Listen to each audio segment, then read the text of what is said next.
quando eu era mais novo, tinha um problema fortíssimo de autoestima. Tinha problema forte de autoestima, durante um certo tempo até tive fobia social. E o que aconteceu? Isso aconteceu depois que eu já quebrei todos esses paradigmas.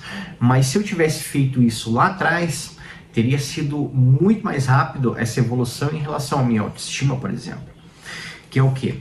Você fechar os olhos e você imaginar como que você naquele teu momento onde você estava triste, naquele teu momento que você foi reprimido, naquele momento que você se sentia mal, procure fechar os olhos hoje e olhar de novo para essa pessoa.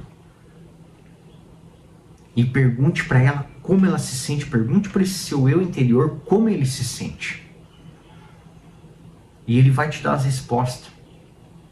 E cada resposta que ele te dá, você procure solucionar o problema dele.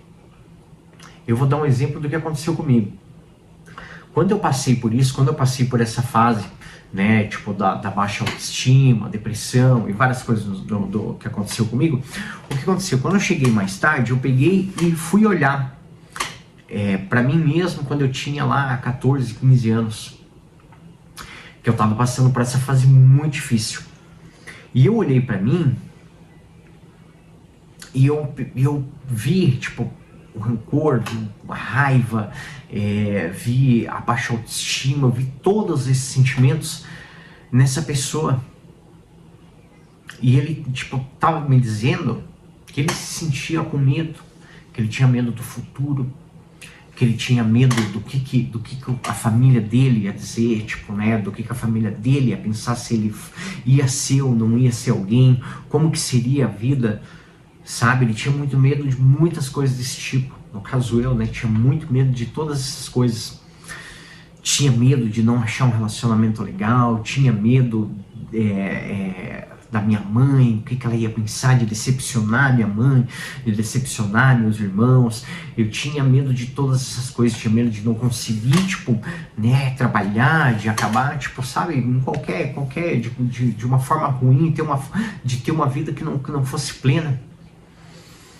Só que o que acontece? Eu estava projetando algo que estava além do meu controle. Só que aí, quando eu fiz isso mais tarde, eu abracei, eu fechei os olhos, me conectei com essa pessoa, ouvi o que esse eu anterior tinha para dizer, anterior e interior, tinha para me dizer. Eu vi como que ele se sentia. E a partir do momento que eu vi todas essas coisas, aí eu passei a olhar para ele e falar para ele que estava tudo bem. Que estava tudo bem, que aquilo não ia acontecer, que eu não precisava ter medo, sabe? Que eu podia continuar seguindo em frente, que eu tinha a força de mudar, sabe? E é muito importante você se conectar com esse teu eu interior e anterior.